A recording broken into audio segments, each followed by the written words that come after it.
جەعەلیەکێکە لە گەڕەکە گەورەکانی کەرکووک کە لە دوای پرۆسی ئازادی عێراقەوە دروست بووە. ئیداری ئێستای کەرکووک گەڕەکەکەی لە ڕووی خزمەتگوزاریەوە فرامۆش کردووە. دانیشتوانی گەڕەکی پەنجەعەلی باس لە کێشە و کەم و کوڕەکانیان دەکەن و ئیداری کەرکووک بە ئیدارێکی کەم تەرخەم ناو دەبن. ژیانمان نییە بەڕاستی نازانم باشیدان بۆ بکەم لە نەسەب کراوە با بەقیرمان ناوێت بەس سەبی خواساییمان بۆ بکەن سەب نییە کارەبامان نییە ئەوە چڵکاوەکە ئەوە سیاناوەکانمانە ژیانمان نییە ماڵ مناڵمان تا دووشە و ئەومان نییە تا دووشە ئێمە خەریک پەم لێدانی ئەو ڕاکێشین ئێمە چۆن ژیانێکە نە ئاومان هەیە نە کارەبامان هەیە نەجادەیەک هەستیانکە خۆرت و خواردمان یا خۆت و پیسیە منتیقا وێران بووینە بەندە دەست نەخۆشیەوە بۆنی غاز لەلایەک بۆنی ئەو چەمە لەلایەک بەڕاستی حکوومەت ئێمە فرامۆش کردووە قسە بە ئێمە بیڵێن ئەوەیە کەواڵێن تەنها ناوچەکی ئێوە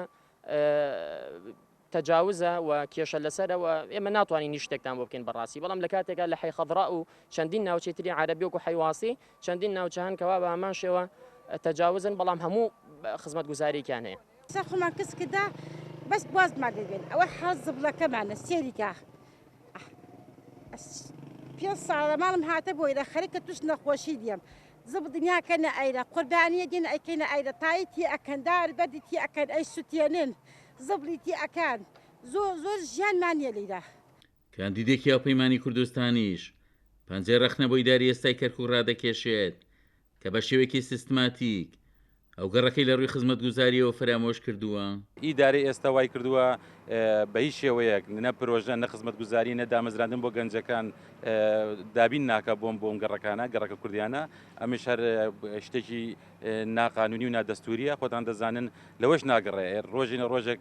بروسکێک دەکەن یاخود نووسراوێک دەکەن بۆ ئاراستەی وەزارەتەکان بۆ ئەوەی ئەم گەڕەکانە نەمێنە و تەخت بکرێت ئەمە بەڕاستی زۆر گرنگە ئێمە وەکو کوتلە سیاسیەکان وەکو کوتلە سیاسی کوردستانیەکان احتیمامی پێ بدەین کە نێڵین ئەم بڕیارە نەبچێتە بواری جێبەجێکردنەوە. گەڕەکی پەنجەعەلی بە بڕیاری ئەنجومەنی پارێزگای کەرکووک دروست کراوە. ئەم گەڕەکە لە ئێستادا پرۆژەی خزمەتگوزاری بۆ ناکرێت و دانیشتوانەکەشی بێبەشن لە سەرەتایترین مافی خزمەتگوزاری بەهۆی ئەوەی کە کوردن. عومەر غەریب، کورد سات نیوز، کەرکووک.